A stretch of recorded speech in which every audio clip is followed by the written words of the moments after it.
خان صاحب لے آئے مجلس کی زینت بن گئے. امام اچھا ہو تو گناہگار بھی پار ہو سکتا ہے. بسم اللہ سرکار. نماز یہ جتنے بھی اعمال ہیں ان کی قبولیت ہے امام کی وجہ سے. امام اچھا ہونا چاہیے, امام بہتر ہونا چاہیے, کیونکہ مرید گناہگار ہو گزارا ہو جاتا ہے, رہبر گناہگار نہیں ہونا چاہیے, میر کارواں اچھا ہونا چاہیے, امام بہتر ہونا چاہیے. اللہ نے قرآن میں اچھے امام اور برے امام کی ایک مثال دی ہے. خدا نے کہا چاندنی رات تھی, دو امام گھر سے نکلے تھے, ایک حق کا امام تھا, ایک باطل کا امام تھا. حق کے امام کا نام موسیٰ تھا, باطل کے امام کا نام فرعون تھا.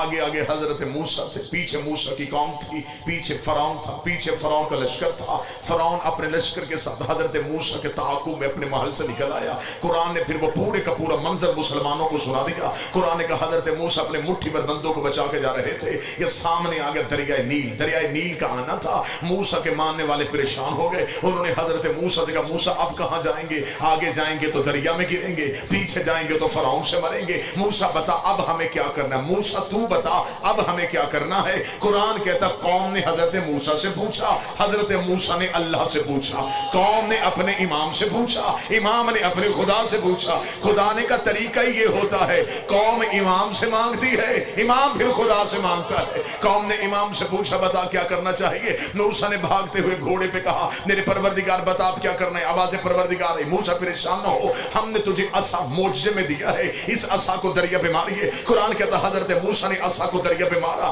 رستہ بن گیا, لہروں نے رستہ دیا. رستے کا ملنا تھا, پیچھے قبیلے تھے 12, قومیں تھی 12, 12 قبیلوں میں جنگ چھڑ گئی. پہلے نے کہا ہم گزریں گے, دوسرے قبیلے نے کہا ہماری رشتہ داری زیادہ ہے, پہلے ہم گزریں گے. تیسرے نے کہا ہماری محنت زیادہ ہے, پہلے ہم گزریں گے. جب 12 قبیلے لڑ رہے تھے, قرآن کہتا حضرت موسیٰ نے کہا میرے مالک رستہ تو نے ایک بنا دیا, قومیں میری 12 ہیں. آواز آئی موسیٰ پریشان نہ ہو, دوبارہ عصا کو دریا پہ مار. موسیٰ نے دوبارہ عصا کو دریا پہ مارا. قرآن کہتا رستے بن گئے 12, رستے بن گئے 12. بندے چپ ہو گئے تھکاوٹ کی وجہ سے.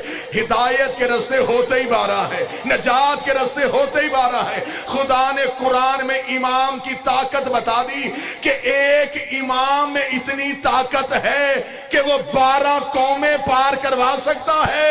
12 اماموں میں اتنی طاقت نہیں کہ وہ ایک قوم کا پار کر. بسم اللہ سرکار. اس کا مطلب کہ ایک امام میں اتنی طاقت تھی کہ اس نے اپنی 12 کی 12 قومیں پار کروا دی. یہ 12 کے 12 قبیلے پار کیوں ہوئے؟ امام کی وجہ سے. تو جو میری طرف رکھیے گا, اب آپ دروازے کی طرف بالکل دھیان چھوڑ دیں, میرے بعد اب کسی نے نہیں پڑھنا. ایسا ہی ہے نا جی, اب میرے بعد ختم نہیں ہوگا تو آپ بالکل اطمینان کے ساتھ میں آپ کو نتیجے والی گفتگو سنانا چاہتا ہوں. حضرت موسیٰ کے ماننے والے قرآن کہتا سارے کے سارے پار گئے. ایک بھی حضرت موسیٰ کا ماننے والا اعمال کی وجہ سے غرق نہیں ہوا, اس وجہ کہ اس دن اعمال شرط نہیں تھے, امام شرط. حضرت موسیٰ کے سارے بندے خدا نے پار کیے, اور فرعون کے پیچھے جتنے تھے ان میں سے ایک بھی زندہ نہیں رہا. کس وجہ سے؟ کہ ان کا امام کا چناؤ غلط تھا. بلکہ قرآن نے منظر بڑا عجیب دکھایا کہ جب حضرت موسیٰ رستے سے جا رہے تھے تو موسیٰ کی قوم نے, اب جو پیچھے لوگ آ رہے, ڈر تو ہوتا ہے نا جی, تو موسیٰ کی قوم نے پیچھے دیکھا کہ فرعون اسی رستے پہ ہے. انہوں نے حضرت موسیٰ سے کہا اے موسیٰ آپ اللہ سے کہیے کہ رستہ بند کرے, بچنا تو ہم نے تھا, یہ کیوں بچ گیا؟ حضرت موسیٰ نے دوڑتے ہوئے پروردگار سے کہا میرے مالک فرعون روک. فرمایا میں نے صرف فرعون نہیں مارنا, آخری فرعونی بھی مارنا ہے. موسیٰ تو اپنے بچا کے جا, جہاں امام جائے گا وہاں ماننے والے بھی جائیں گے. قرآن کہتا حضرت موسیٰ کا آخری دریا سے قدم نکال رہا تھا, فرعون کا آخری دریا پہ قدم رکھ رہا تھا. خدا کہتا اس دن میں نے ملک الموت سے یہ نہیں کہا اسے مار دے, اسے بچا دے, اسے زندہ رکھ, اسے موت دے دے. خدا کہتا اس دن میں نے نیل کی لہروں پہ وحی کی تھی, موسیٰ والوں کو چھیڑنا نہیں ہے, فرعون والوں کو چھوڑنا نہیں ہے. اگر وہی پانی پہ ہو سکتی ہے تو وہی جہنم کی آگ پہ ہوگی. علی والوں کو چھیڑنا نہیں, علی کے دشمن کو چھوڑنا.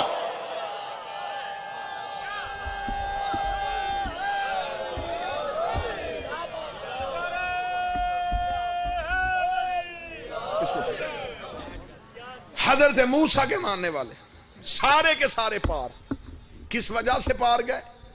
بہتر امام کی وجہ سے۔ تو جو میری طرف رکھیے، فرعون کے ماننے والے سارے غرق کیوں ہوئے؟ امام ٹھیک نہیں تھا۔ بلکہ خان صاحب جملہ سنیے گا کہ قرآن کہتا کہ جب حضرت موسیٰ دریا سے باہر آئے تو حضرت موسیٰ نے جو اپنے ماننے والے کی تعداد تھی، کیونکہ مٹھی بھر تو بندے تھے حضرت موسیٰ کے ساتھ، زیادہ لوگ تو تھے نہیں، حضرت موسیٰ نے لوگوں کی تعداد گننی شروع کی کہ جتنے میں لے کے آیا تھا وہ سارے بچے۔ جب تعداد گننی شروع ہوئی تو ایک بندہ زیادہ۔ فرعون کے پیچھے لشکر لمبا تھا، حضرت موسیٰ کے لوگ بڑے متعین سے تھے، لیکن ان میں سے تعداد میں ایک فرد کا اضافہ تھا۔ جب ایک فرد کا اضافہ ہوا تو حضرت موسیٰ نے کہا یہ ایک فرد کا اضافہ کیوں ہوا؟ اب حضرت موسیٰ وہ بندہ ڈھونڈ رہے ہیں جو چلا میرے پیچھے نہیں تھا لیکن آ گیا ہے۔ پھر میں حلم حضرت عباس پہ کر رہا ہوں، قرآن ممبر پہ لائیے گا کہ جب حضرت موسیٰ نے دیکھنا شروع کیا تو سامری جادوگر یہ پار آ گیا تھا حضرت موسیٰ کے پیچھے۔ یہ سامری جادوگر کون تھا؟ میں اپنے نوجوانوں کے لیے جملہ کہوں، یہ وہ جادوگر تھا جس نے سب سے پہلے فرعون کو سجدہ کروایا تھا، کیونکہ فرعون جو تھا وہ خود جادوگر نہیں تھا، فرعون تو بادشاہ تھا۔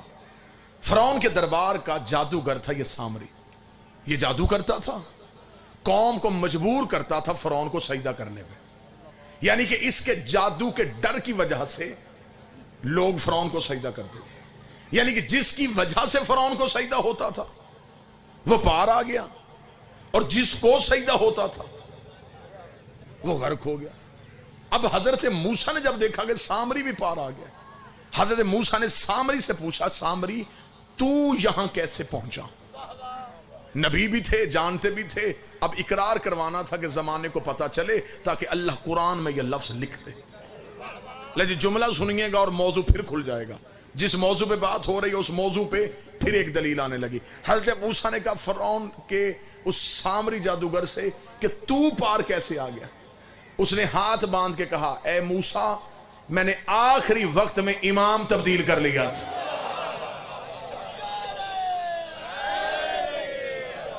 آپ خاموش بیٹھے ہیں، مجھے تب سے یقین آیا ہے کہ ہر کا ایک رات میں مقدر کیسے پلٹ گیا تھا، صرف امام برحق کی وجہ سے۔ حضرت موسیٰ نے کہا تو پار کیسے آ گیا؟ اس نے کہا اس لیے کہ میں نے امام تبدیل کر لیا۔ موسیٰ نے کہا کیوں امام تبدیل کیا؟ تو چلا تو گھر سے فرعون کے پیچھے تھا، تو بتا معجزہ ظاہر ہونے سے پہلے میرے پیچھے آیا تھا یا بعد میں؟ اور یہ بھی بات ہے کہ اگر وہ دریا میں رستہ بننے کے بعد آتا تو دریا نے رستہ نہیں دینا تھا، کیوں دیکھ کے آیا تو کیا آیا؟ حضرت موسیٰ نے کہا تو کیسے بچا؟ اس نے جو جملہ کہا، جملہ وہ بھی بڑا اچھا ہے، اس نے کہا اے حضرت موسیٰ میں معجزے سے پہلے تیرے پیچھے آ گیا تھا۔ موسیٰ نے کہا جب معجزہ ظاہر ہی نہیں ہوا تو پھر تو نے میری نبوت کو ماننا کیسے؟ تیرے سامنے میں اعلان نبوت کرتا رہا، تو نے نہیں مانا۔ اس نے کہا اے موسیٰ رات کی تاریکی میں آپ جا رہے تھے دریا کی طرف، سامنے تھا دریا، میرے ذہن میں بار بار خیال آ رہا تھا کہ کیا موسیٰ کو نہیں پتا سامنے دریا ہے؟ لیکن موسیٰ پھر بھی جا رہا ہے۔ آپ کا جانا بتا رہا تھا کہ تیرے ساتھ کوئی ہے، تیرا اعتماد بتا رہا تھا کہ تو کسی کے سہارے اور کسی کے اعتماد پہ چل رہا ہے۔ اور پھر وہ کہتا کہ میں نے فرعون کا چہرہ دیکھا تو فرعون دریا کو سامنے دیکھ کے ڈر رہا تھا، اور مجھے پتا تھا جو ڈر جائے وہ امام نہیں ہوتا۔ تیرا اعتماد بتا رہا تھا کہ تو امام برحق ہے، لہٰذا میں تیرے پیچھے آ گیا۔ سامری بچا کس وجہ سے؟ امام اچھا ہونے کی وجہ سے۔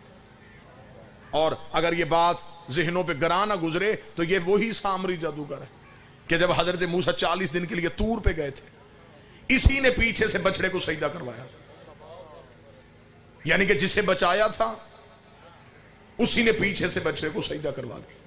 جب قرآن کہتا حضرت موسیٰ واپس آئے تو حضرت موسیٰ جلال میں تھے، حضرت موسیٰ کا جلال دیکھنے والا تھا۔ حضرت موسیٰ نے کہا کہ جو لوگ میں نے مٹھی پر مسلمان کیے تھے اسے برباد کیے سامری نے۔ قرآن کہتا کہ حضرت موسیٰ سامری کے دروازے پہ آ کے حضرت موسیٰ نے کہا سامری مار تو میں تجھے دوں گا، لیکن پہلے تو بتا کہ وہ بچڑا کہاں جو تیرے کہنے پہ بولتا ہے؟ اسے سامنے لے کے آ۔ یہ گھر سے گیا اور جا کے اس نے وہ سونے کا بچڑا جو بنایا ہوا تھا اس نے لا کے حضرت موسیٰ کے سامنے رکھا۔ حضرت موسیٰ نے کہا اچھا یہ وہ بچڑا ہے جسے تو سجدہ کرواتا ہے؟ کس وجہ سے کرواتا ہے؟ یہ بولتا ہے میرے سامنے اسے بلا.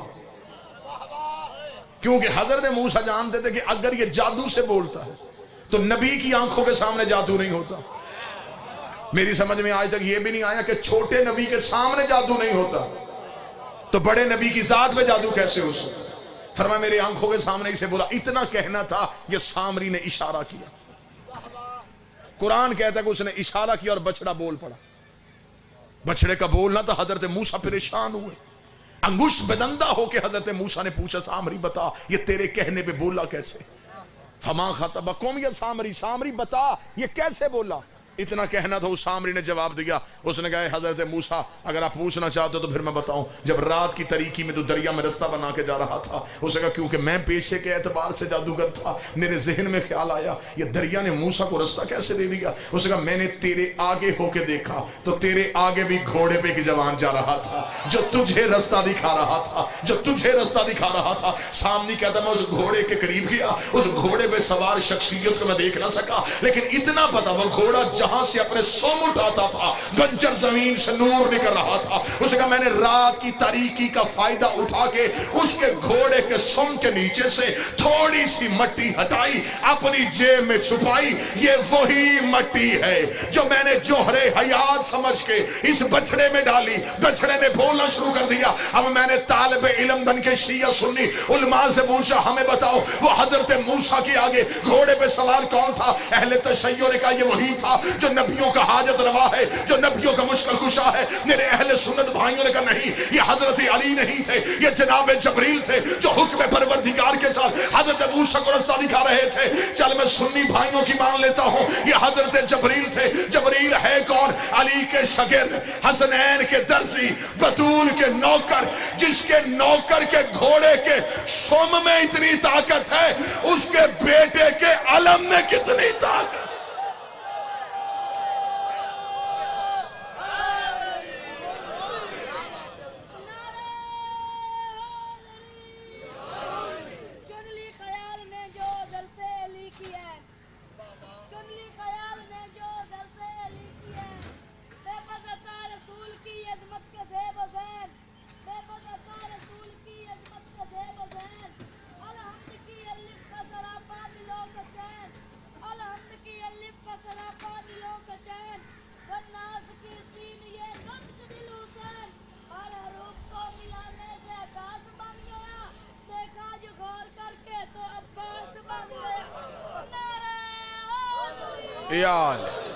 لصحبان اقل و فہم, اس کا مطلب ہے کہ ایک امام میں اتنی طاقت ہوتی ہے کہ وہ گنہگار کو پار کروا سکتا ہے.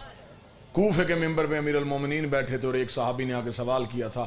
اس نے کہا یا علی کیا آپ بھروسے حشر بھی مدد کریں گے؟ جو مولا نے جملہ کہا خان صاحب وہ جملہ میرے ہاتھ میں سونے کا قلم ہو, میں کعبے کی پیشانی پہ لکھ کے آؤں. علی فرماتے جہاں امال تلنے ہیں وہاں علی تمہارا انتظار کرے گا. اس نے کہا مولا کہاں؟ فرمایا جہاں امال تل رہے ہوں گے وہاں میں علی تمہارے انتظار میں کھڑا ہوگا. اس نے کہا اچھا مولا اگر ہم وہاں پہنچ گئے تو آپ دائیں کھڑے ہوں گے یا بائیں, تخت پہ ہوں گے یا پردے میں؟ علی مسکرائے, مسکرا کے فرمایا ڈھونڈنے کی ضرورت ہی نہیں, انا صاحب المیزان, ترازو ہی علی کے ہاتھ میں.